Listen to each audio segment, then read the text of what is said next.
Stand by to launch FanStream Sports. 3, 2, 1. Let's start. Hello, sports fans. Welcome to FanStream Sports. Nothing but pure sports. This is the JP Show. JP, it's so good to hear you back on the air. Stand by now. Here's JP. All right, it is Victory Monday here, Buccaneers fans. Welcome into the JP Peterson Show. And who is that handsome man on my there he is. That's IndyCar Tim right there. And there's a reason for this. We got two. It's such a big win for the Buccaneers. We got two shows today. We're going to be doing an hour this morning, mostly Buccaneers. We'll hear from Baker Mayfield. We'll hear from Todd Bowles. We got some interesting takes on this game and this season, so we'll have that for you. We're going to get at some college football, the rest of the NFL, and that is IndyCar Tim of our DSP Media folks in Dallas, and he'll be running the show this morning. And then tonight we're going to be at the patio at 421 McDill in South Tampa, do a little Monday Night Football remote. We have not done a remote in a while, but we're going to do one tonight. Peter Blake will join me for that, so we'll have 2 hours tonight from 4 to 6 to get ready for Monday Night Football. That's where the Bills Mafia hangs out, Tim, so I don't know. I could be in danger tonight, which I'd rather enjoy, especially when I'm broadcasting. Good morning to you. How are you? I'm doing great, brother. How are you doing? Hey, all of Tampa Bay is Victory giddy. Monday, right? It's giddy after this win. Yeah, listen, the people that watch this show are not shocked. We told you guys that the Bucs were going to win. We gave you the under and the Bucs. We hope you cashed on that, plus Florida State and the over. We hope you cashed on all that great stuff. No, I was supremely confident that they would go out and play well. I didn't know if they were going to win. I liked the 6 points I got. A line that went from 7 to at the beginning in the offseason to I think 4 before the game. It's a huge move, but it just tells you that the smart guys, right? The smart money was on the Buccaneers because they recognize a roster that's pretty good. And we were just chatting before the show, and you feel like Minnesota's a good football team. I feel like Minnesota's a good football team. I think they and Detroit can win that division. And they're hard to beat at home. They won 13 games last year. You go in, you beat a team on the road, you're doing something. They're doing something. Yeah, and I picked the Vikings to win that division up there. Of course, I think it's going to be between Detroit and Minnesota for sure. I don't see much coming from the Bears. I definitely don't see much coming from the Packers, although I am a Jordan Love fan. I played well yesterday. Yeah, I picked him in that draft to be the best quarterback out of that draft, and that draft, of course, included Justin Herbert. So he's got a long way to go to fulfill my prediction there. But I'm a fan of Jordan Love. He's just starting. Yeah, he is fourth season now. He's just starting. Yeah. So I think he's got some tools. Yeah. So we'll get into all that, and I want to start obviously with the Bucs, and my theme for the day is this, folks. This season, it's all about team, not about Tom. And I thought it was great yesterday to see all the people in New England get all giddy about Tom Brady. Oh, Tom's coming. Look, we love Tom. We love what Tom did here. He maybe the greatest season we've ever had because it was the GOAT, the greatest to ever play, chose Tampa Bay, brought us a Super Bowl in the pandemic. Unbelievable. His second season, 13 wins, nice playoff run. It was a great time. But last year was bad. And it left the bad taste in my mouth, a lot of fans, and certainly a lot of his teammates. Don't think it didn't. And everybody loves Tom, and nobody's going to say anything bad about Tom. But you've heard it over the past couple of weeks. We started talking about this back in March because I talked to some of the players and some of the people around. And again, nobody's going to say anything bad about Tom, but it was like, it wasn't just Tom. It wasn't just Tom. We won this Super Bowl, not Tom Brady. The Tampa Bay Buccaneers won that Super Bowl and then won 13 games. And last year, it was dysfunctional. You know why? Because of Tom. Tom was the one who wanted to, not have Bruce Arians around. Todd Bowles can be the coach because he figured he'd be more buttoned up than Bruce Arians. It didn't work so well. And a lot of stuff crumbled around Tom. And I don't want to kick a man while he's down. Not that Tom Brady's ever going to be down. But hey, he had some bad moments. His marriage disintegrated. It was a tough time. I get all that. But a lot of that was self-inflicted by Tom and what happened to the Bucs in this succession. So this is what you saw yesterday. And I don't think it's lost on me, and it should not be lost on you, that Baker Mayfield in his opening game was 21 of 34, 2 touchdowns, 0 interceptions. and some critical throws and some big-time plays. And dare I say, on 3rd and 4, when they're running out the clock and he makes that run, not only did he have the athleticism and the speed to get outside and turn the corner, but he also had the intestinal fortitude to put his head down and get a first down. Tom Brady ain't doing that. Tom Brady's not doing that. That was Baker Mayfield making an effing play. And these guys rally around him. Tom Brady's opener against the Saints, do you remember it? 23 of 36, 2 touchdowns, 2 picks, a rating of 78.4, an L to the Saints. So you may, the 173 yards may not wow you. It may not be eye-popping. But what Baker didn't do was turn over the football. Oh, he's got the most interceptions in the league since blah, blah, blah, blah, blah, blah. Look into the numbers. Look into the numbers. We told you this. His turnover-worthy plays were about average. Not the worst in the league, about average. It's about team, not about Tom. It's about the whole team, not about Tom. And what did the whole team go out? They were outgained what? They only had 242 yards yesterday, but they played winning football. They made big plays on 3rd down. How about Carlton Davis knocking that ball away on 3rd and 7 late in the game? Big play. How about Christian Izien, the rookie, just ripping the ball away at the goal line? That's a 7-point play, maybe even more than that at the turnover. Huge play. Antoine Winfield stripping the quarterback, getting the turnovers. All about team, not about Tom. And these guys wanted to prove that. And they played with the chip on their shoulder. And as we know, Tim, the team that is most physical wins the game most every single time. And for my eyes, the Bucs were more physical. They played harder. And let me give a little shout out here to Todd Bowles. 4th and 1 on your own, 32? And early in the game, go for it. And you got a quarterback in Baker Mayfield that you're going to run the quarterback. It's Tom Brady did very well, by the way. Get that quarterback sneak. I love the way Todd Bowles managed this game. And I have been one of his biggest critics about how he managed games last year. I didn't like a lot of it. But he did everything right, going for a 57-yard field goal instead of punting the ball. That was the right call at that time. Yes, listen, Minnesota could move the ball. They had over 300 yards passing. And that was, to be expected to me. You're going to get, but Todd Bowles will trade 3 turnovers for 400 yards any day of the week. That's winning football. It's about team. It's not about Tom. And that's why this team went up there and played with a chip on its shoulder and won a game that many thought they could not win. To start the season, I think they were the biggest underdog of the week.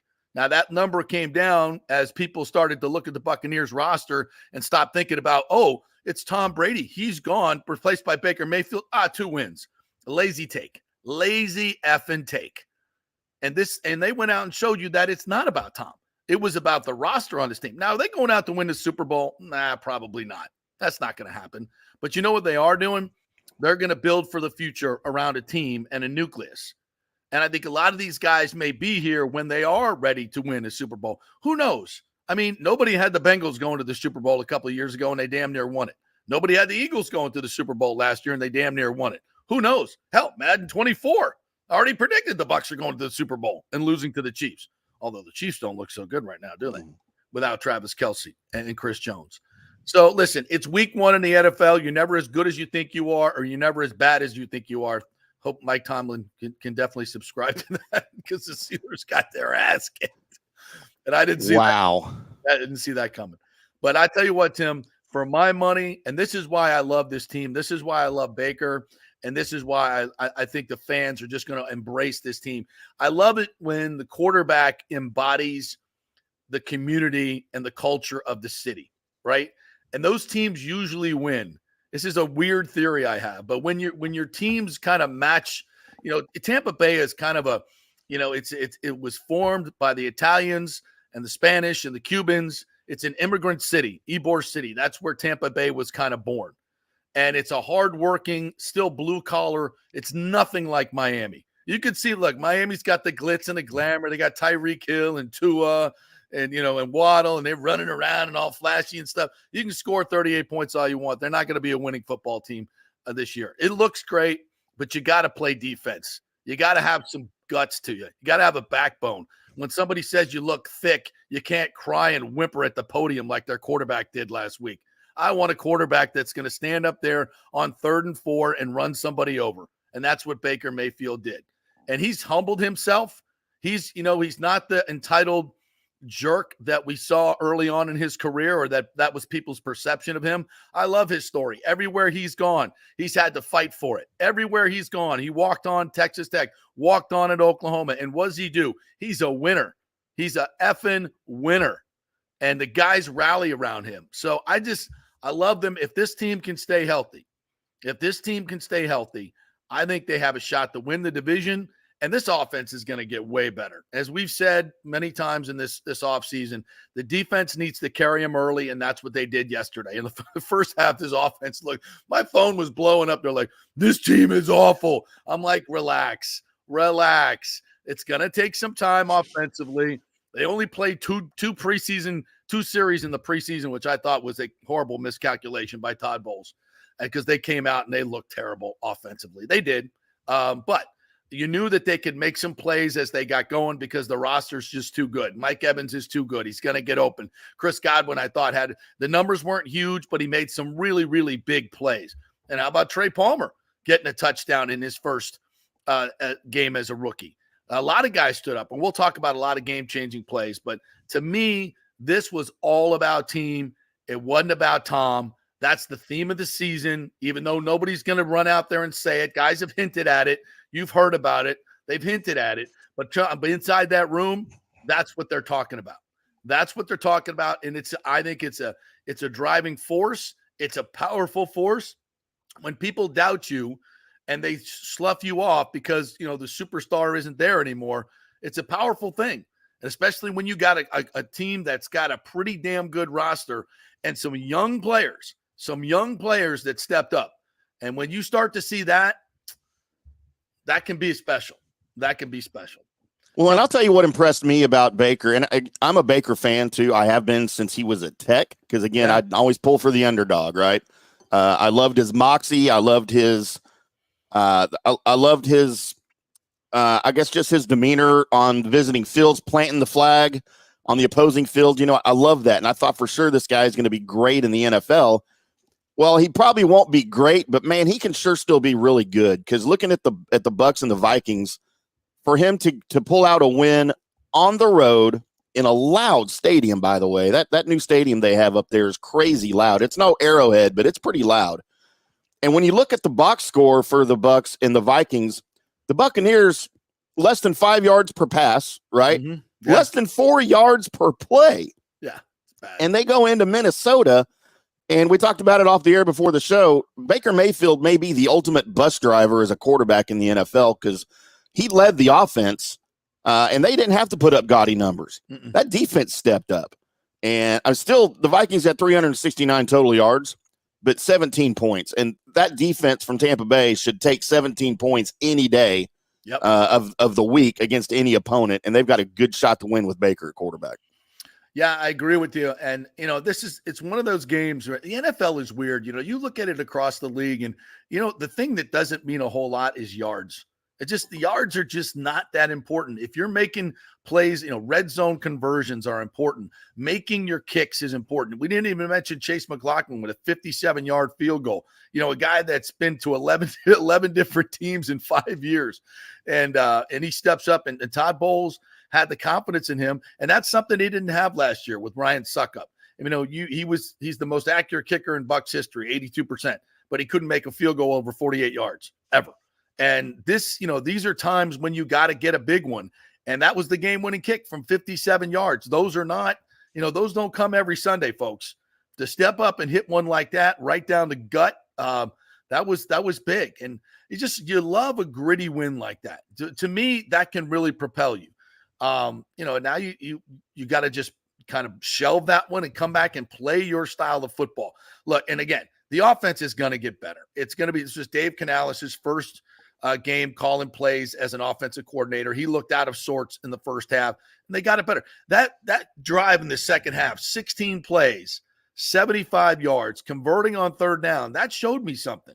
And even though they didn't rush for a lot of yards, they rushed the ball. They ran the ball. They took time off the clock. They shortened the game. They took the crowd out of the game. When you make a 16-play drive and score a touchdown, that's deflating for the defense. It tires them out. And in the fourth quarter, what did the Bucs do? They went to their 4-minute offense and got the big plays that they needed. Baker Mayfield with that throw to Chris Godwin. Godwin makes a great catch on the sideline on 3rd and 10, and that's a game-winning play. Because listen, the team, it's just the way it goes in this league. The team with the ball last is usually going to win, right? It's usually going to win. And had they turned the ball over at that point, the Bucs defense, do they hold? Do they make a play? Maybe they do. Maybe they do. But you know what? Let's not find out. Your best defense is always a good offense. They can't score if they don't have the ball, and that's what they did yesterday. Unless you're the Cowboys, apparently, last night. We'll get to that, by the way. Your Cowboys were sensational last night. Yeah, I had a good weekend at the betting window, a really good weekend, but I had the Giants last night to cap things off. What a disaster. Sorry about that. What a disaster. Oh, my God. The Giants aren't that bad. The Cowboys aren't that good. Right. It's week 1. But when things go south for you like that and it's raining, it's like you're just like, get me the F out of here. If you're a Giants fan, I felt bad. Get me out of here. Yeah. Now, did you really, as a Cowboy? I really did, man, because I like Daniel Jones. I think he's good, man. I just don't think he's gotten a fair break. Kind of like Mayfield, along his stops along the way. I think Daniel Jones can be really good. Liked him in college. Thought they picked him too high for sure. But, man, I did at one point. I was like, this is just bad, man. This is ugly. Yeah, they were so bad offensively. I mean, Brian Daboll and all Saquon and Daniels, like they got some weapons there. I'm like, holy shit. But when it's going south for you, it goes south. And that Dallas defense is fast. Holy shit. They are fast. I was impressed. Yeah, they were really good. Let's take a quick listen to Baker Mayfield a little bit after the game. I love, and just listen to how understated he is. And once again, the theme of the day, theme of the year for the Bucs. He talks about team. Not about me, it's not about the questions aren't all about him. And that's not Tom's fault. I get that. But the focus is not on one guy, and that's what really drove this team. Let's listen to Baker.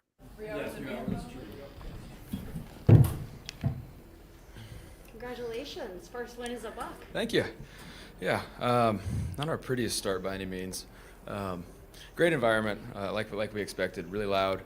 And like we talked about being ready for their blitz package, we were, but every time we'd check, they would. And so that's kind of the story of what you saw in the first half right there. And just one of those things, kind of a chess match at that point. But luckily we were able to drive the ball a little bit in kind of a 2-minute hurry-up situation before the half and got Mike a touchdown and capitalized from there. What happened in there, that 2-minute where things just started to click? Was it just the fact that you were pushing tempo?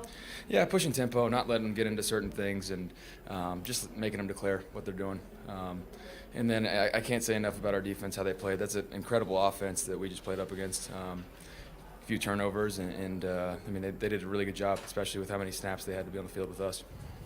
Baker, can you talk about the clutch plays? You make the throw for the touchdown, and then you ran for a first down or helped run the ball there at the end, and then the throw to Chris Godwin. And those seem to be huge plays for you. Yeah, I mean, you can always look back after a game, a close game like this, a few plays here and there that are really going to be the difference. And that last play, Chris caught that ball at just his fingertips. Incredible catch by him, sealing the deal. And just can't say enough about our guys. Just playing the next play. It wasn't our prettiest effort by any means, but we finished the right way. We finished with the ball in our hands, and we talked about that coming in here. And that's how we wanted to do it. So, like I said, hats off to our defense, and then also Chase as well. I mean, that's 57-yarders. that's pretty impressive. First time with Dave Canales. Didn't get much going in the first half. What did you talk about at halftime? And just, do you think this will grow as you guys are together? Oh, absolutely. It'll definitely grow. It's just playing against Brian Flores. It's quite the challenge. I mean, he's a defensive mastermind. So it was a good test for us for our first match. So yeah, we're going to grow. We're going to get better offensively. We have a long way to go, but we'll take all the wins we can get. It's extremely hard in this league. Mike Evans said earlier this week that his favorite thing about you is that you have this ability to just remain super positive, and if you make a bad play, it's immediately on to the next play. You're able to forget about it. For you, where does that come from? I don't know. That just comes with time. Playing quarterback for a long time is just The most important play is the next one. You harp on the last one, good or bad, you're going to affect the outcome of the next. So you can always, make up for it. Game's not over until that clock hits 0, and I think that's where that mentality comes from. How big was that swing there to finish out the first half?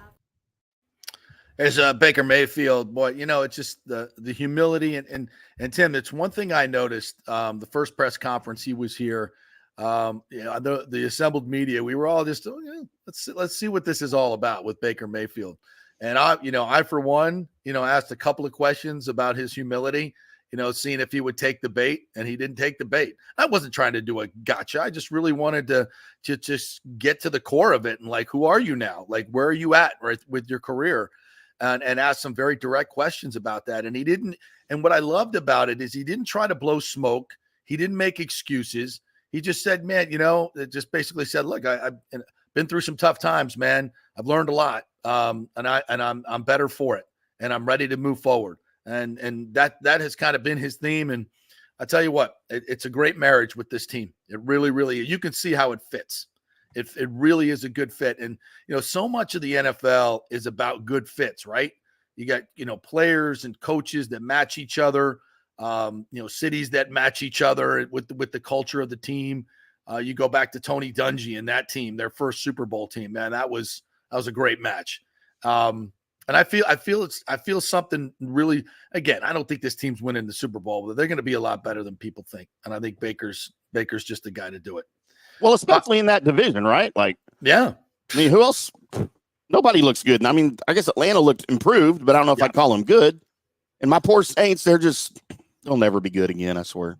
Well, we're going to talk about that. We're going to talk about the Saints. We're going to talk about all this stuff. We're going to take a quick break here. Don't forget 2 shows today. We got the show at the patio coming up, a live remote. We're going to be doing this each and every Monday Night Football at the patio. We'll be there from 4 to 6 tonight for Jets and Bills. That should be one hell of a game. Bills Mafia will be there. Come out and join us. We got $4 White Claw vodka drinks and seltzers. It's going to be a lot of fun. So join us. Peter Blake will be along with me, and we'll have the fan mic set up so you guys can jump in and have some fun with us. We'll have some T-shirt giveaways, all that good stuff at the patio tonight, 4 to 6. But we'll be back with more Bucs, more NFL. We got some college football to talk about. FSU getting some first place votes, baby, and more right after this break. Stay with us. Well, the Golden Diamond Source will purchase a variety of different types of coins and bullion. Their gold buying program includes sterling silver, platinum, and watches. They also accept unusual pieces that other jewelry stores do not, such as gold bars and sterling silver flatware. The list of items they do accept is far more extensive than those they don't, so check it out. While you're there, you can check out the largest collection of any family-owned jewelry store in the country, especially with summer coming to an end. The holidays are right around the corner. Never too early to start your holiday shopping, especially if you're planning on getting engaged or have any birthdays or anniversaries coming up. Come on in and find out what buying jewelry should be like with an expert staff of gold and diamond jewelry enthusiasts. And the best part, they treat you like family. And if you're worrying about price, don't. The Golden Diamond Source has something for everyone's budget. They even have a layaway. If you stop in and get your favorite piece now, you can have it paid off by Christmas. Plus, you can even finance your purchase with 0% interest for up to 5 years, and you can get a $5,000 diamond for only $83 a month. It's the greatest folks in the world, Julie and Steve Weintraub, the Golden Diamond Source, 3800 Olmerton Road, always online at thegoldendiamondsource.com. JP here for my good friends at Italiano Insurance, and they did it again. Once again, Italiano Insurance stepping up with the best customer service. I was in a bind. My old insurance company, my auto insurance, jacked up my rates, so I called Charity at Italiano Insurance, and she stayed till 9:30 at night until she got my insurance done. And guess what? She searched all these companies for me. I didn't do the work. She did. Saved me $1,000 on my annual premium. $1,000, folks. That's real money. And that's what you get at Italiano Insurance. Great customer service. And here's another note for you, by the way, with hurricane season up. 40% of people in Florida are underinsured. That means if you have something happen during a hurricane and you need replacement costs, you're going to get 40% less than you deserve. Can't let that happen. Call the folks at Italiano Insurance and get them to help you out in both those regards. It will save you money and keep you insured properly. That's 813-877-7799. Great folks in the community, been doing it for over 60 years. Italiano Insurance, 813-877-7799. All right. Well, Fitz the mortgage guy did it again. A listener heard his ad, was going to another big bank, but called Scott Fitzgerald at American Mortgage Services of Tampa, and Fitz saved him $618 on his monthly payment. Are you kidding me? Folks, that's big money. Rates are going up. They're going down. They're going all over the place. Scott will shop your loan and save you lender fees and get the best rates. Email him, scott@amstampa.com, or call 813-294-7595. That's Fitz the mortgage guy. Lots of stuff going on right now, and these rates are going all over the place. You need somebody knowledgeable in the market that will work hard for you and get you the best deal. That's my man, Scott. He's done 3 loans for me, done thousands of loans for local folks here, works with a lot of the coaches and players in the area. He's the guy. 813-294-7595, or go to scott@amstampa.com. Let's go right now. Back to the show with JP on FanStream Sports. I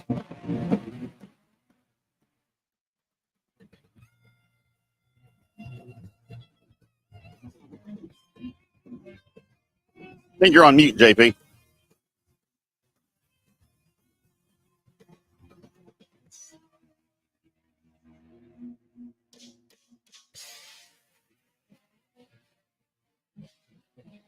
Back here on the JP show, trying to figure out JP's microphone here.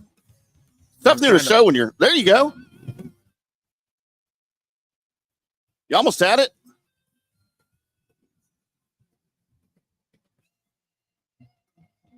We'll get this figured out.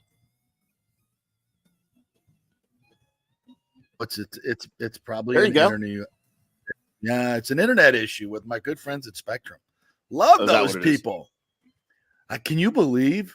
Like every time I've had to go to YouTube TV now. I don't know what you're doing, Tim. Same thing. Yeah, it's as much as I hate having to pay ESPN. I do miss them because they have so many damn things that you want to see, including we got Monday Night Football tonight, right? I can't believe they're still in this pissing match with Spectrum. Spectrum is the second biggest cable company. I have the second most subscribers, I think. How many people are missing out on ESPN content? Yeah, it's millions and millions and millions of people. And I tell you, especially in this world that we live in, Tim, take something away and people learn to live without it or find a different way. They'll find a different way. And it's a dangerous game ESPN is playing, a dangerous, dangerous game. So seems like they would be begging for subscribers right now too, in the financial condition that they're in, Yeah. This is a very big misstep. I think there's a level of arrogance there at ESPN on many, many levels that people just, have to have it. And no, as we've seen, I think 52% of all audio now is podcasting and not live broadcast, not radio. There's more people are now listening to more recorded audio or streamed audio than actual live radio and television. And television, obviously, with the cord cutters, are getting crushed. So yeah, there's been an awakening for quite some time now. People don't want to be force-fed stuff that they don't want to listen to or watch anymore. They're going to go find the things that they want to hear, the stuff they want to talk about, like this show. Independent voice, not some corporate rehash BS that you're going to get. You're going to get independent voices on this show, and we're not beholden to anybody. As you all well know. And see those folks down there, it's all because of them, our great sponsors, the Jeeves Law Group, Bay Area Modern Medical Center, Italiano Insurance, the Golden Diamond Source, been with me for over 10 years now, Extravaganza Productions, and American Mortgage Services. Our thanks to them in the patio, which we will be at later on tonight. And we talked a little bit about Todd Bowles earlier, but I just want to tip of the cap to Todd Bowles. And look, he's been on the hot seat. We've talked about this a lot in the offseason. I'm a huge, huge fan of him personally, but when you're being objective, you just can't look at his record and say he's been a great head coach. He hasn't been. But and last year I was tough on him last year, and I did a little bit of a mea culpa last week, Tim, because I heard an interview with one of our local reporters, Rick Stroud, did with Todd Bowles, and he was very candid about the dysfunction. And look, anytime he starts talking about it, it can come off as excuses, right? Because he's the head coach, the buck stops with him. But I think he was put in a very, very tough, difficult position. And my take on it last year was just fire Byron Leftwich, just fire him. But the problem is Tom Brady would not have done well with that. Tom was and Byron were kind of hooked at the hip, and everything was about Tom. You had to do everything for Tom, and I get that. That's why you do that when you get a Tom Brady. But last year it just kind of went over the top, and it was clear to everybody that it wasn't working. I mean, 18 points a game sucks. The Bucs scored more than that, by the way, yesterday. More than 18 points a game, and that was the difference in the game, right? But this is, and I think Todd, kind of felt that he couldn't fire Byron because of Tom, and that was so dysfunctional last year. And now Todd can be himself this year, and that big fourth down call early on, that's a huge call, and it sends a message to your team. I believe in you guys. I believe in you, offensive line. I believe in you, Baker Mayfield. Go get me a yard in this critical situation. And that's what they did. Barely, but they did it. That was a huge call. The way he directed the defense, coming up with big plays, lots of pressure early, came back, peeled it back a little bit, then pressure in key moments. I thought he called a great game defensively against a very, very high potent Minnesota team. When you hold them to 17 points at home, that's a hell of a job. It's a hell of a job by Todd Bowles. So I thought he managed the game really, really well, going for the 57-yard field goal at the end of the game. That could have backfired on you too.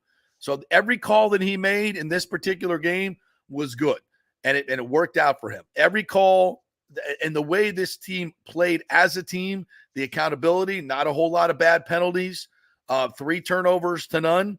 And you look at the time of possession. The Bucs had more time of possession. You look at rushing yards. There weren't a lot, but there were 73-41. Did not allow Minnesota to rush the football. These are winning numbers. They're hidden numbers, but they're winning numbers. And that's the way Todd Bowles is going to win games. It's going to be a whole lot of 38-36 is going on with Todd Bowles. So let's listen to a victorious Coach Bowles after the game yesterday as he soaks in this big win.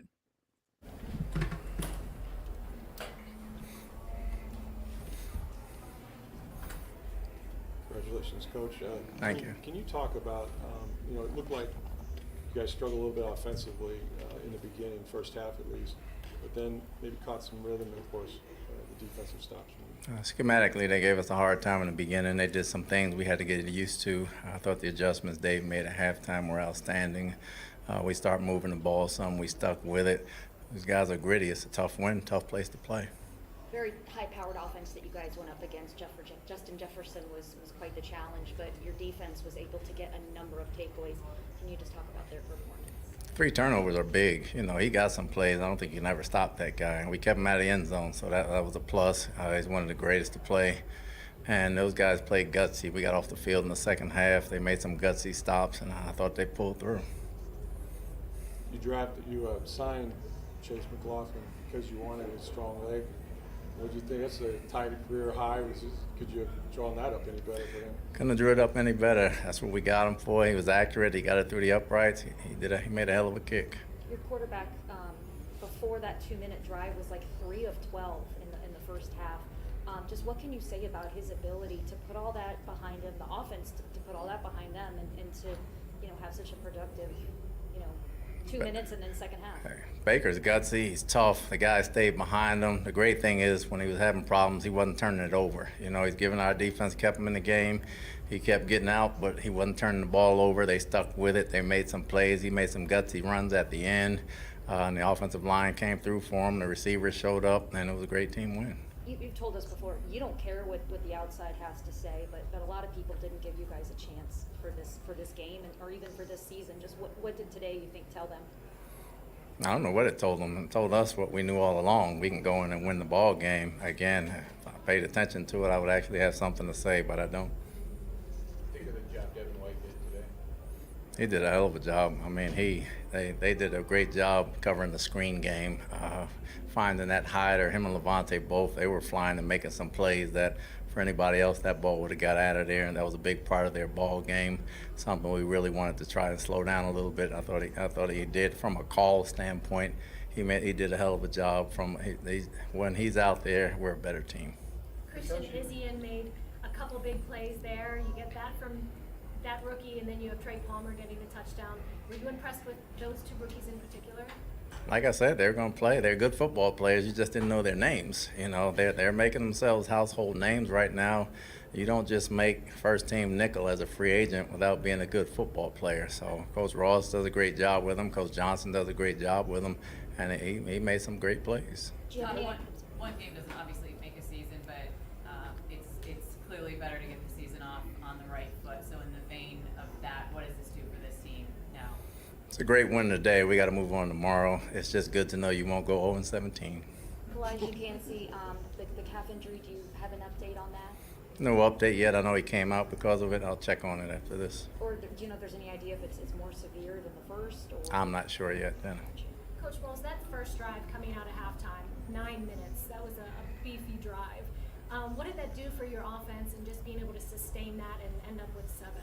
Well, the confidence was great. The continuity in the drive, we kept them out there on the field a long time. That goes a long way in the last part of the ball game. So that was big for us, coming out, controlling the ball, giving the defense a rest. I thought the defense played a lot of plays in the first half. Offense came out in the second half and made some plays and consistency and kept. Yeah, that drive was a killer. And I think, Minnesota responded with a drive of their own. So, and actually that little double dip in there, you get the score before the half, and then you come out in 9 minutes. I don't have the number on this, but I would guess that when you do that, you don't lose many football games. You put up 14 points like that, plus 3 turnovers. It's tough for the other team to get on the field. And then the Vikings took up 7 or 8 minutes. So the more you shorten the game when you're on the road against the good offense, the better chance you have to win. So, all these things, these hidden yards, these hidden little deals have taken away time. This is a big deal. And if I'm not mistaken, I think they came out in the second half. The first 3 plays were runs.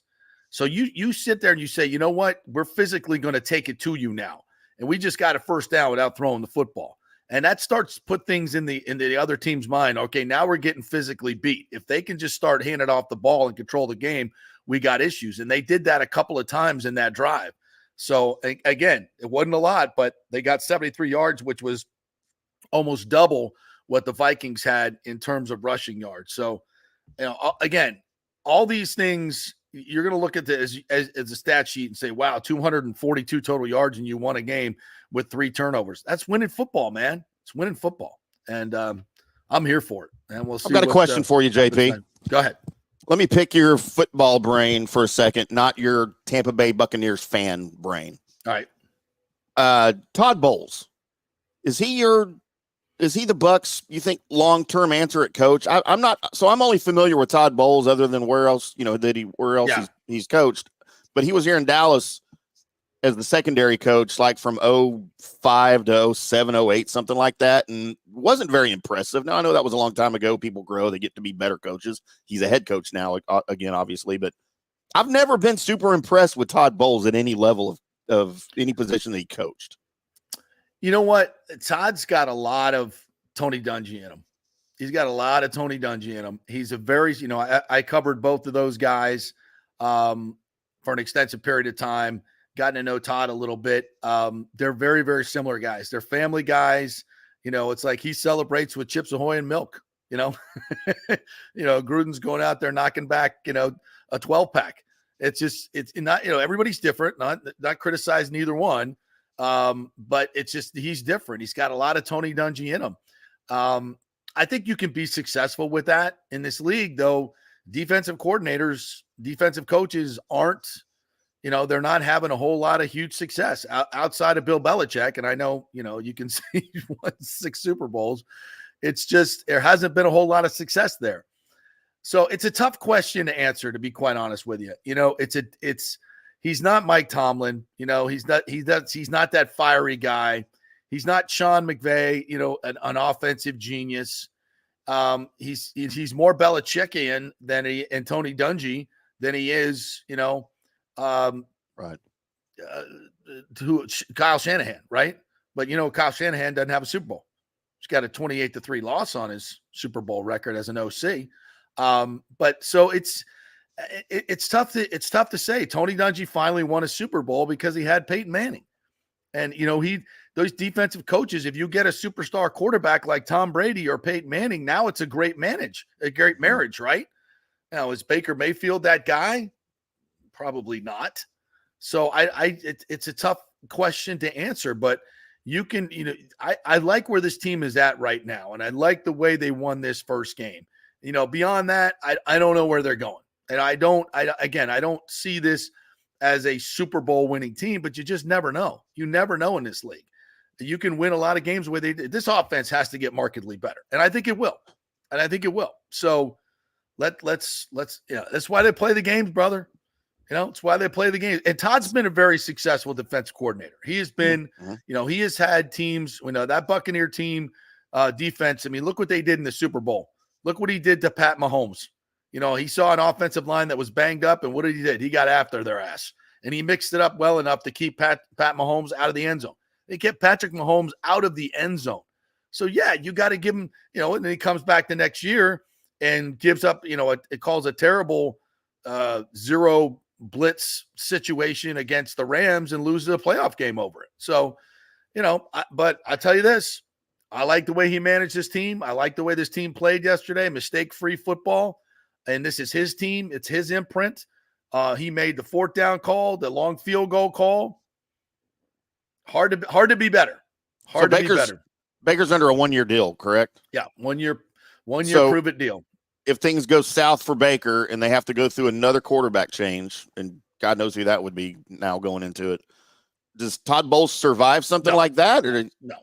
Okay. If they go, look, if they, if they're a 5-win team, and Baker stinks it up, no, they're going to go draft a quarterback, and they're going to get an offensive-minded head coach, and maybe it's Dave Canales because he's really come in here and really wowed everybody. The way his way he handles his business, super smart guy, great energy, high character guy, has really impressed everybody. I could say those things about Todd Bowles except the high energy part. But again, that's not what it. You don't have to be a high energy guy to win, right? It's just a bit, and I know that's a little bit of a misnomer in this league, but yeah, we'll see. I so far so good, but I think the key here, more than anything, and I made this mistake too, is putting everything on him last year, and how I say Dallas to Dallas, right? The first game last year, that team was ready to play, and they kicked Dallas's ass. That was a 19-3 butt whooping. You were there. I was there. It was an ass kicking. And at the end, after a year of Todd Bowles, look at what happened in that playoff game in Raymond James Stadium. That was an ass kicking. That game was not close. It was never close. And, and I said, look at, the head coach is responsible for that. But a lot of that was on Tom Brady. That team was fractured at the end. They'd already had enough of that whole thing. Again, I don't want to just dump on Tom Brady, but it just is what it is, man. If he deserves it, dump. Yeah, I mean, he does. That was his debacle last year. He got all the credit for the Super Bowl and the 13-win season. He gets all the credit for that, right? Right. Good for you. You throw him his flowers, but you got to take the L last year. That was more Tom Brady than anybody else. He's the one who did the whole head coaching thing. He made, he's the one that was flirting with the Miami Dolphins, probably more than flirting, sleeping with the Miami Dolphins, cheating with the Miami Dolphins. That's why they got a first-round pick taken away from him. And while he was making a playoff run with the Buccaneers, and all of his teammates know it. And then he comes in and leaves training camp and goes up and parties with his old owner and doesn't show up to the Steelers game. I don't care who you are. That shit don't fly in a locker room. I don't care who you are. And so I'm going to give Todd Bowles his chance this year. This is his team. This is his OC. And he went, listen, he could have had, I'm sure he had a dozens of guys he's worked with knocking on his door to be the OC. Buddies, lots of good friends, right? And he said, you know what? This guy, he's the one who impressed me. He's the guy who runs the offense that I have a real hard time defending, that Rams offense. He's the one that brought great energy to this interview. You know what? That's the guy I'm going to hire. Not my buddies, not my friends. That's the guy. And that impressed me. That really impressed me because most guys will do the comfort thing, right? Yeah, that's a rarity in this league to hire the right guy instead of your buddy. Yeah, exactly. And that was like, oh, okay. All right. That's different. That's And from that jump, I've said, this is a different Todd Bowles. He's been different in interviews. He's much more assertive. It's like, you know what? If I'm going down, it's going to be me. It's going to be because of me. And I respect that. And I think the players respect it too. They really do. They see these things. They see these things. And I think it showed on the field. You know, I went on a little bit of a football rant last week about how much I love this game, man. I love the game because it's the closest thing to, you know, metaphorically speaking, war, which is the closest thing, which is the most grueling and testing moment of the human experience, right? There's nothing that is more testing than the state of being in war. It is literally life and death at every moment. The strategies that go into it, the resources that go into it. That's why all the great coaches have studied the great generals. It's very it's a great metaphor for this game. And you can't cheat this game.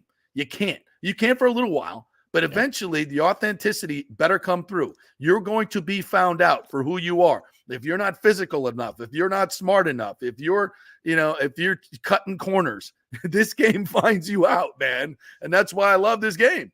You can't hide. And because they'll find your weakness and they'll just attack it relentlessly, right? That was Don Shula's mantra. Find their weakness and attack it consistently and relentlessly. And that works. And that's what the great generals do. That's what the great coaches do. And so we'll find out. We'll find out. But I like this situation a lot more than anything we saw last year. Maybe Mike McCarthy will be available for y'all next year. Yeah. If he is, we don't want him. We don't want him. Hey, listen, as we transition into Tally loves the Cowboys. As we transition into the Cowboys, who I think of all teams, I would say who are the best, most impressive this week, I'd say the Cowboys and the 49ers, right? The Cowboys looked freaking fantastic last night. What did you see? What did you like? Well, obviously I liked the defense, and we knew the defense was going to be good. Dan Quinn is an absolute, by the way, there's your next head coach of the Dallas Cowboys, Dan Quinn, defensive coordinator, Dan Quinn. We knew the defense was going to be good, but I didn't know if I knew they were going to be this good. I was impressed with the speed, and I'll be honest, I had some reservations about the defense coming into the game all through the offseason, mainly in the secondary. But good God, man, I didn't see any flaws at all. The Cowboys historically have had an issue with stopping the run game. Saquon Barkley, 51 yards on 12 carries. I don't think that was an issue at all, stopping the run game. The speed coming off the edge is just insane. Daniel Jones had no time at all. And I don't know that much about the Giants offensive line, but I don't think they're that bad. No, they put a lot into it. Yeah, they put a ton into it to protect their huge investment, Daniel Jones with that contract. But the reservations I have are the same ones I've had last season and the season before that, and that is at quarterback, and that is on offense. Mike McCarthy is calling plays for the first time in his Dallas tenure here. I wasn't impressed with what I saw. Dak Prescott, 13 of 24 for 143 yards. No touchdowns, no interceptions, which is a positive for him. Right. Of course, he missed 5 games last year and still tied for the league with 15 interceptions with Jared Goff. But, so I have the same concerns that I had going into the game. Defense will be fine. Cowboys scored 3 offensive touchdowns. I'll take 21 points, 20 because you missed an extra point really in one of those. But if the defense can keep teams under 17, under 20, I think Cowboys are going to be fine. How do they match up against teams like the 49ers, against the Eagles? I have my concerns.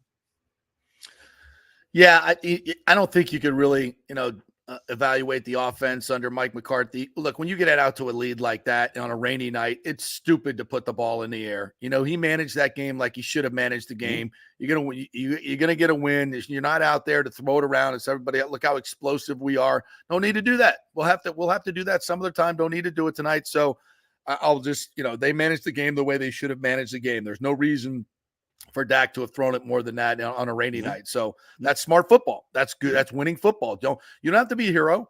And it's not about, making Dak Prescott look good. It's not about making Tony Pollard look good. It's about winning the effing game. So they went out and did that. Now that was impressive. Yeah, and in a game where, like you just said, you need to run the ball and pound the ball. Yeah. Anybody that was concerned about the loss of Ezekiel Elliott, just put your mind at ease, because Tony Pollard had 70 yards in a game where they were pounding the ball. He also scored 2 touchdowns. So, you know what? Zeke I didn't watch the Patriots. I watched some of the Patriots and Eagles. I didn't get to see if Zeke had any carries or if he was even in the game or how he did. Had a big fumble. Did he? Yeah. Well, you're welcome. Yeah, we're familiar with that here in Dallas too.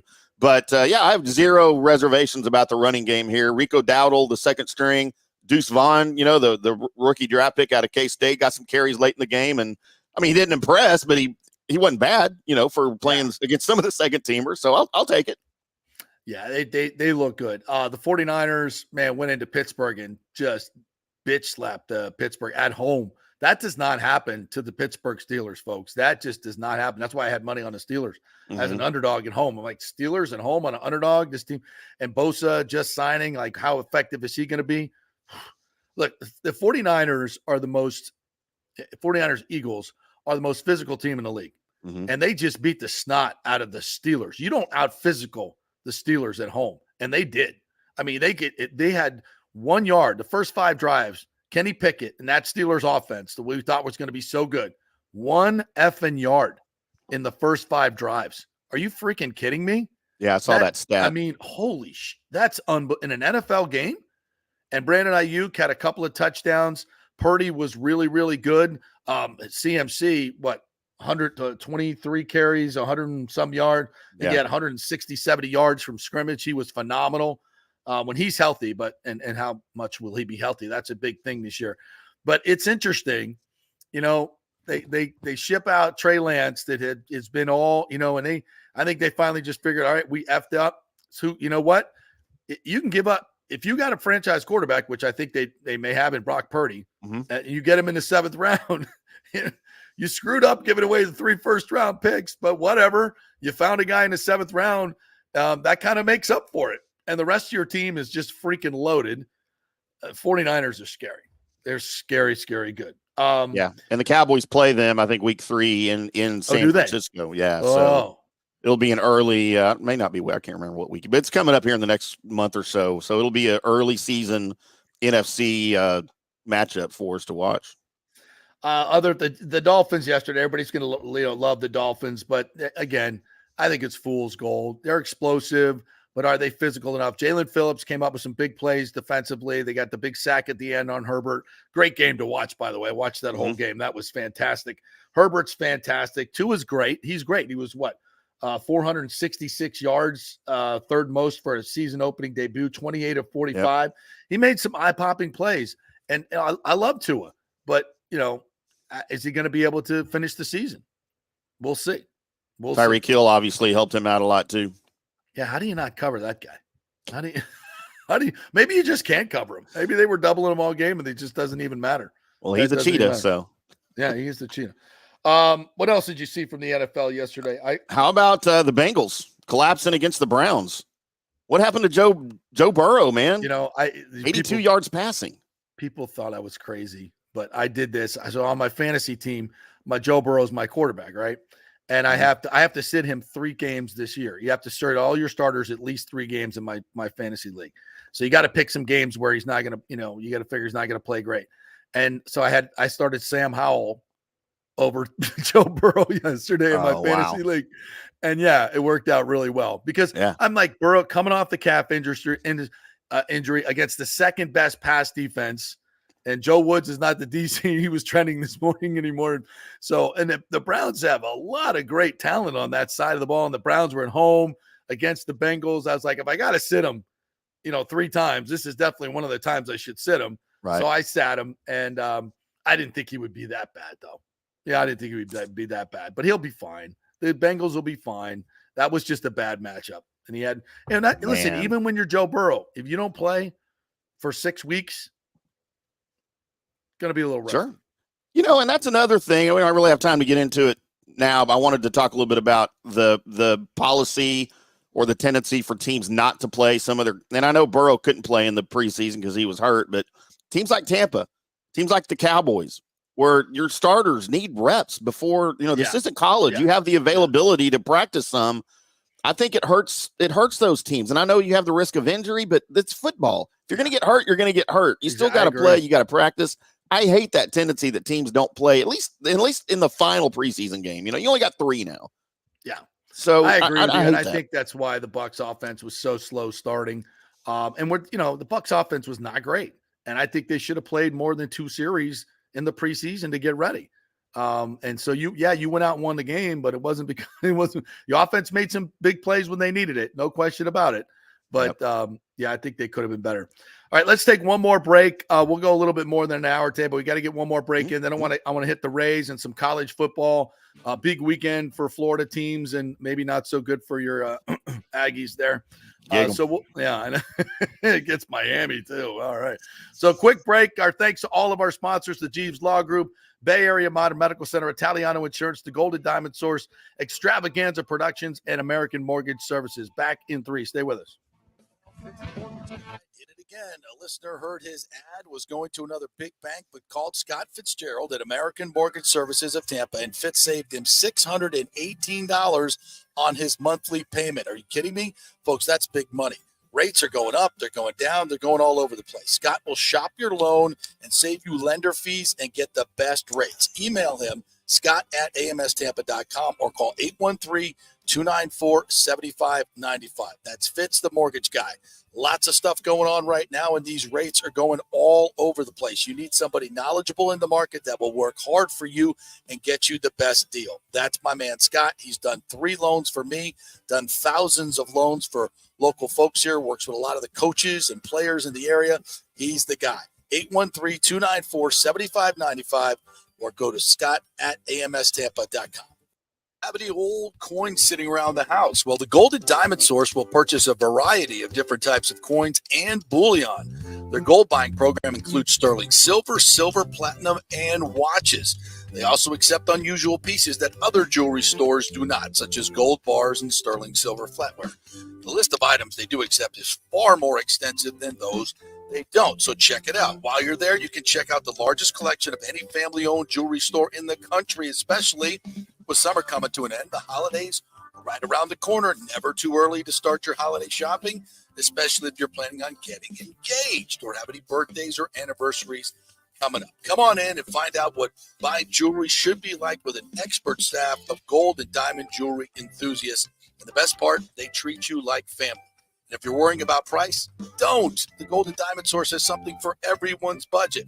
They even have a layaway. If you stop in and get your favorite piece now, you can have it paid off by Christmas. Plus, you can even finance your purchase with 0% interest for up to 5 years, and you can get a $5,000 diamond for only $83 a month. It's the greatest folks in the world, Julie and Steve Weintraub, the Golden Diamond Source, 3800 Olmerton Road, always online at thegoldendiamondsource.com. JP here for my good friends at Italiano Insurance, and they did it again. Once again, Italiano Insurance stepping up with the best customer service. I was in a bind.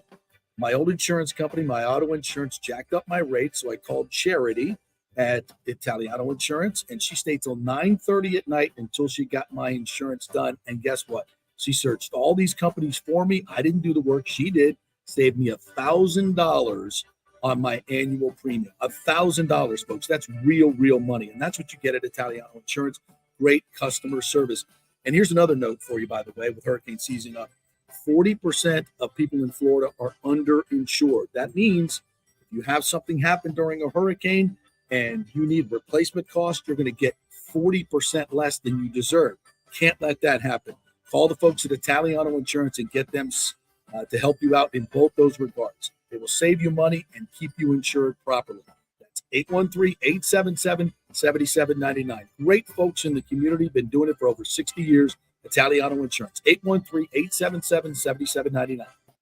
Pure sports. JP is back on. Welcome back. FanStream Sports. All right, welcome back to the JP Peterson Show here on this Victory Monday. Big win for the Bucs. Looking forward to what this season holds for them. We've done a lot of Bucs this morning. IndyCar Tim is with me from our folks at DSP Media, our partners in Dallas. We've heard a little bit about the Cowboys. We've gone all through the NFL. And another big thanks to all our sponsors, by the way. The Jeeves Law Group, Bay Area Modern Medical Center, BAMMC.com, Italiano Insurance, the Gold and Diamond Source, Extravaganza Productions. Get your free creative session with them.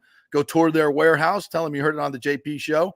And American Mortgage Services. If you're looking for a refi or a new mortgage, I know rates are up, but they'll give you the cheapest rates and shop it around for you and help you out with all your finances. American Mortgage Services, Scott at amstampa.com. All right, big weekend of college football. I'm sure, Tim, here in Texas, it's all the rage. I thought you were going to the Longhorn hat. Oh, gross. I would never, man. I mean, I could go Tech, but I don't know. They're not really doing much better right now, are they? No, not really. It's all about Texas. Here we go. They're losing. I got one for you. Oh, you do? You have one. Can you? Oh, the Buffs. Hey, listen, Deion owes me money, by the way. It's a lot of money. Of course he does. He owes everybody money. Yeah. But he's keeping receipts. Boy, I tell you what, he's paid me back the first 2 weeks because I have cashed on Colorado. I thought that was the easiest bet of the weekend. 3 points, 3-point favorite over Matt Rule in Nebraska. Come on. That was easy. Nebraska's a fraud. Matt Rule's a fraud. But wow, Colorado, and it wasn't easy. They had some adversity early on. Offense couldn't get on track, but they're athletes offensively at the skill positions, and they run an offense that spreads them out. O-line's not terrible. They're not terrible. I mean, I'll be interested to see when they go up against a real powerhouse football team, which they haven't played yet. TCU was good, but they're nothing like they were last year. Obviously, they lost all their playmakers. But what a great start for Deion. Shador is he's the real deal, man. Nobody saw it coming. At least I thought they'd be good. I didn't think they'd be this good. No, and I didn't see it coming at all. I thought Deion would be a fraud head coach. Even at Jackson State, I was like, what has he done? I know he coached, Pee Wee and Little League or whatever it is and all that. And I just thought it was a bit him taking a small school, HBCU school head. I thought he was going to do this for his kids so he can coach his kids. It's a family thing, not necessarily a career decision. But man, he's proven me wrong and a lot of other people wrong that kind of felt that same way. Now he's doing it in a Power 5 school. So listen, he's got, as my good friend Paul Wilson pointed out, he's got a lot of Bobby Bowden in him. He really does. Yeah. He's faith, family, football, right? He's a little bit more about the money than Bobby was. He's a little bit more show. Although people don't remember Bobby in his early days, he was a showman. Yeah. The razzle-dazzle offense, all the punt rooskies and all that stuff. That's what put Florida State on the map, man. And so, and a lot of it is a lot about his faith. Deion's very, very demonstrative about his faith. And, of course, Coach Bowden was as well. He's got a lot of strong, he's prime. There's a lot of flash, and a lot of people don't like the way he went about his business. But, I didn't have a huge problem with it. In fact, you're 1-11, but go get new play. If you have the ability to go get a bunch of 4 and 5 stars and bring them in, why the F wouldn't you do it? Like, people are mad about that. Yeah. I love me some Lee Corso. He's the best, but his take on Deion in week 1 was embarrassing. A little old fashioned, wasn't it? It was embarrassing. Yeah. I love that man. But it was embarrassing. And it came off as bad. I'll just say bad. And I know he was pissed at Prime turning his back on FSU. Look, do I like that? No, but get over it. You want me to objectively look at his football team and tell you what I think? And I'm like, yeah, they're super skilled. And by the way, he's got really good coordinators. So it's not like he doesn't have guys that know how to coach. And he brings the flash. He brings the money in terms of NIL. He brings, who's a better recruiter than Deion Sanders, for God's sakes? Yep. He's going to get 5-star after 5-star after 5-star. And now he's in a Power 5 with a place that's got, he's got access to Fox Sports. He's got access to Barstool. The dude's a great businessman. I mean, USF. Crazy. He was interested. He listened to him. They talked to him. USF didn't have the money. Got to spend money to make money. See a future for him at Florida State down the road? Burned a lot of bridges. Did he? And he's burned a lot of bridges. And by the way, we got a good coach. Yeah. He ain't going anywhere. And I know people like, oh, he'll be the next coach at Alabama. Maybe. Oh, maybe wow. We'll see. That was Dabo Sweeney for a while. Sure. I think the star is off that. The luster's off that star a little bit. Look, I don't think Mike Norvell's going anywhere. And I think FSU now has got people in place that know how important football is, instead of this clown show that they dealt with for the last 10 years. A lot of people in high places that didn't know what the F they were doing, and it showed. You want to put your golden goose on the back seat to your non-revenue sports. That's what's going to happen. Yep. That's what's going to happen. And finally there's some adults in the room there. And luckily we didn't hire that knucklehead from Louisville that we were about to hire as athletic director. And we got Mike Alford, who knows what the hell he's doing in terms of raising money and NIL. That was enough.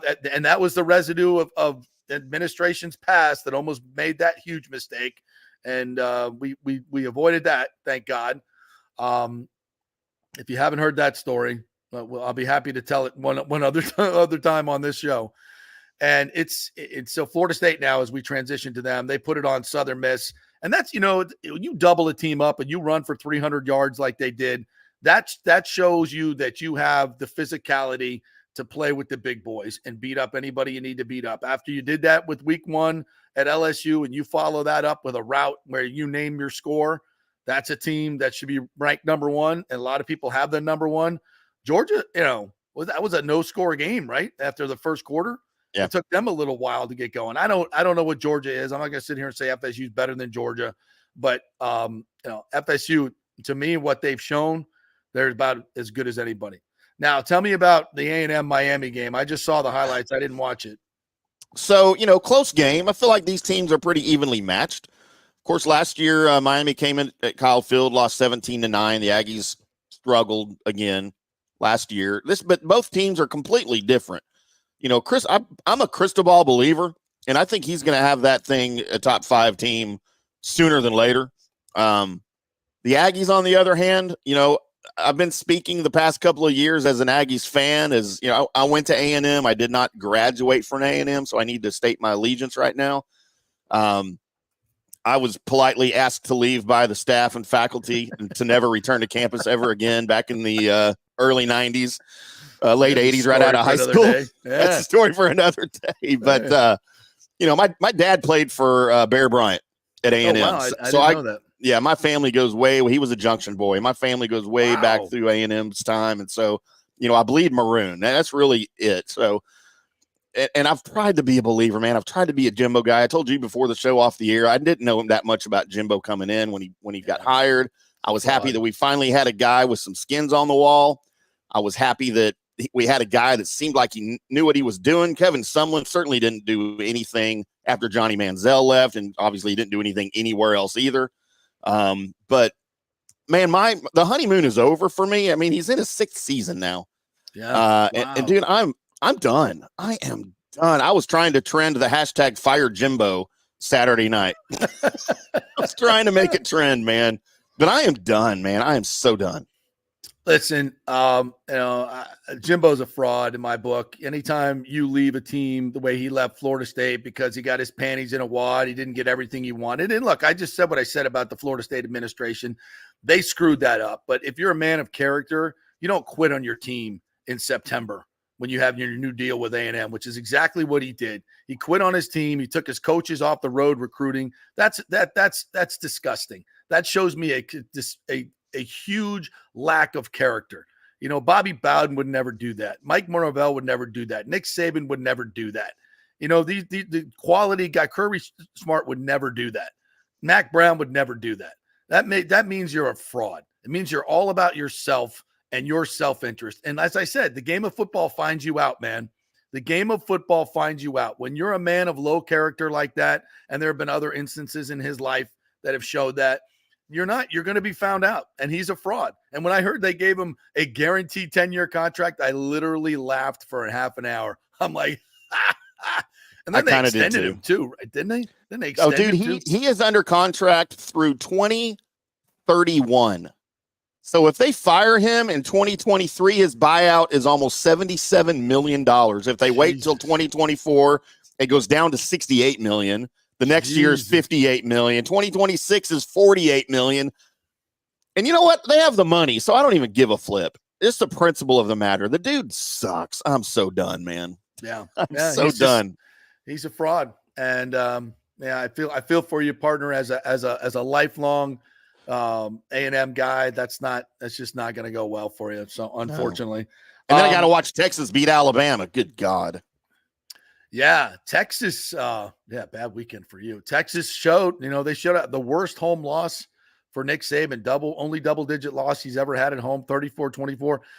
Listen, it felt like Quinn Ewers had an answer every single time.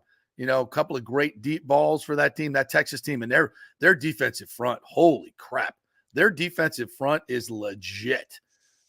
Texas, when you see a defensive front like that, their offensive line pretty good too. And Sark is a good coach. Yeah. Sark knows what he's doing offensively. Texas is back. Do we want to say that yet? You go into Alabama and beat them by double digits. Yeah. That's doing something. That's doing something. I thought Saban would have a little something for him. And I think Jaden Milroe's good quarterback. He showed well, but that was just a physical beatdown. How many times can you ever say that about Alabama? Man, Milroe is not a popular figure in Alabama. They're in Tuscaloosa. We've got an Alabama podcast on the network too here on FanStream Sports. And even going into the season, our buddy Justin Riley, who hosts that with several ex-Alabama players, by the way, dude, the Tuscaloosa fans were up in arms that even at the possibility of him being named the starter, he's not getting any love, even after the first week win. And now, especially after losing to Texas in Tuscaloosa, they're calling for his head. I mean, it's bad. Was he that bad? I didn't think he was terrible. I didn't think he was terrible. I thought it was more of a game plan issue against Texas, to be honest with you. But like I said, this started before he lost. I mean, just going into the season, nobody likes him there for some reason, and I don't understand it. He's not that bad. He was a high recruit. Yeah. Huh. So interesting, but I don't think Alabama is going to be in the. They could fix it. But we'll see.